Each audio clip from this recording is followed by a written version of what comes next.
ठाण्याच्या यात्रेमध्ये 50 पेक्षा जास्त चित्ररथ आहेत. जितके आपण दाखवू त्यापेक्षा ते कमीच पडणार आहेत. आता जर माझ्या मागे पाहिलं तर इकडे पुन्हा एक स्टेज आहे, ज्या स्टेजवरून सगळे राजकीय मंडळी जे आहेत ते येणाऱ्या सगळ्या स्वागत यात्रेवर फुलांचा वर्षाव करत आहेत. लेझिम खेळणाऱ्या या महिला होत्या आणि आता आपण हळूहळू उलटं जाऊया आणि पुढे पुढे हळूहळू चालायला गेल्याच्या नंतर आपल्याला वेगवेगळे चित्ररथ इथे दिसून येणार आहेत. एक सगळ्यात इंटरेस्टिंग एक चित्ररथ किंवा सगळ्या ज्या महिला आहेत त्या महिलांनी वेगवेगळी रंगभूषा करून ते त्या बाईकवर सवार झालेल्या आहेत आणि त्यामध्ये एक जी महिला आहे ती कॅप्टन कुरेशी देखील झालेली आहे. आणि हे कॅप्टन कुरेशी कोण, तर ज्यांनी ब्रीफिंग केलं होतं ज्यावेळी भारत आणि पाकिस्तानचं एक छोटं युद्ध झालं होतं त्यावेळी त्यांनी जे ब्रीफिंग केलं होतं त्या कॅप्टन कुरेशी आहेत. आपण पाहता या सर्व महिला इथे बाईकवरून या सहभागी झालेल्या आहेत संपूर्ण स्वागत यात्रेमध्ये आणि त्यांनी देखील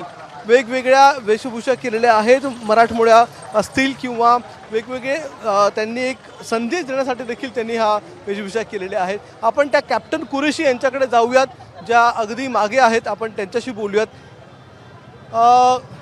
मॅडम, तुम्हाला शोधत शोधत आम्ही आलेलो आहोत. हा कॅप्टन कुरेशी तुम्ही बनलेला आहात, काय संदेश देत आहे नेमकं?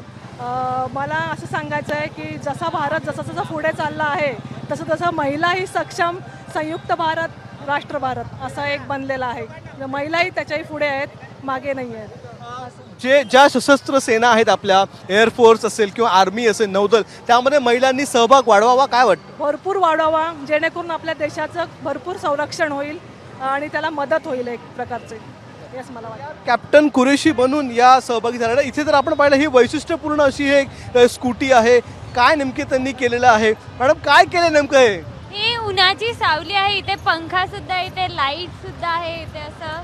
तर हे डेकोरेटिव्ह असतं गुढीपाडव्यासाठी. ही आमची गुढी आहे मस्त सजवलेली. तर हे आता उन्हाचा तडाखा खूप आहे तर त्यासाठी आम्ही अशी सावली बनवली आहे. पण हे खूप क्रिएटिव्हली तुम्ही केलेलं आहे. किती वेळ लागला असेल सगळं करायला? हे आम्ही काल बनवलंय दुपारी. हे सगळं लाकडाचं आहे, तर लाकडाचं गाठ बांधून ते सगळं करून काल. यातून काही संदेश देत आहे का मुलींना, कारण की ऊन खूप वाढलेलं आहे? हो, स्वतःची काळजी घ्या आणि छान राहा. या गुढीपाडव्याचा हेच आहे,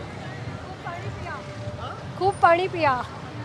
तर ही गुढी जी आहे ती त्यांनी त्यांच्या स्कूटीवर उभारलेली आहे आणि त्या गुढीसोबतच त्यांनी या स्कूटीवर एक छत देखील उभारलेलं आहे, कारण की ऊन वाढलेलं आहे आणि त्याच्यामुळेच ते एक संदेश देते की स्वतःची काळजी घ्या.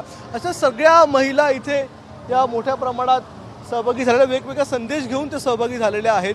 आणि खरं म्हणजे गुढीपाडव्याची ही जी शोभायात्रा आहे ती मुळात याच कारणांसाठी प्रसिद्ध आहे की वेगवेगळे संदेश यामधून बघायला मिळतात. मग महिला असतील किंवा वेगवेगळे चित्ररथ असतील तर त्यातून हा सगळा संदेश दिला जातोय. तर हे भारत मातेच्या रूपात तुम्ही तुमची स्कूटी हे केली आहे, काय नेमकं सांगायचं आहे? मला हे सांगायचं आहे की यावर्षी आपल्या वंदे मातरमला 150 वर्ष पूर्ण झाली, त्याचा आम्हाला अभिमान आहे. जय महाराष्ट्र, जय भारत. तर स्कूटीवर त्यांनी भारत मातेचं चित्र आहे, वंदे भारतला जी 150 वर्ष पूर्ण झालेली आहेत तो संदेश घेऊन त्या सहभागी झालेल्या आहेत. तुम्ही काय बनलेले आहात? मी माता जिजाऊ बनलेली आहे आणि माझ्याबरोबर माझे बाल शिवाजी आहेत.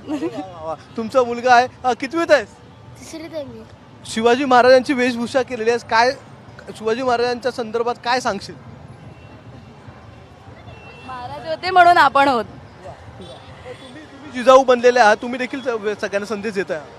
हो हो, मी हाच संदेश देईन की मी आज इथे का आली आणि मुलाला घेऊन आली आहे की आपली संस्कृती, आपली परंपरा आपल्या मुलांना माहिती पाहिजे. आणि हे जिजाऊंनी शिवाजींना घडवलं आहे म्हणून मी माझ्या बाळ शिवाजीला घेऊन आली आहे की मी जर आज त्याच्या मनात ती रुजवली संस्कृती तर ती उद्या उगवेल. आणि त्याला फार आवडतं ते. तो अभिमानाने आणि आनंदाने 5:30-5ला उठून येतो सर्वांना. तर ही संस्कृती जपण्यासाठी ते या बाईक रॅलीमध्ये सहभागी झालेले आहेत. आता मागे जर आपण पाहिलं तर या महिलांच्या मागे तारफा नृत्य सुरू आहे. आता ठाण्यामध्ये किंवा ठाण्याच्या आसपास, मुंबईच्या आसपास, अगदी मुंबईमध्ये देखील SGNP जे आपलं संजय नॅशनल पार्क. ABP माझा, उघडा डोळे बघा नीट.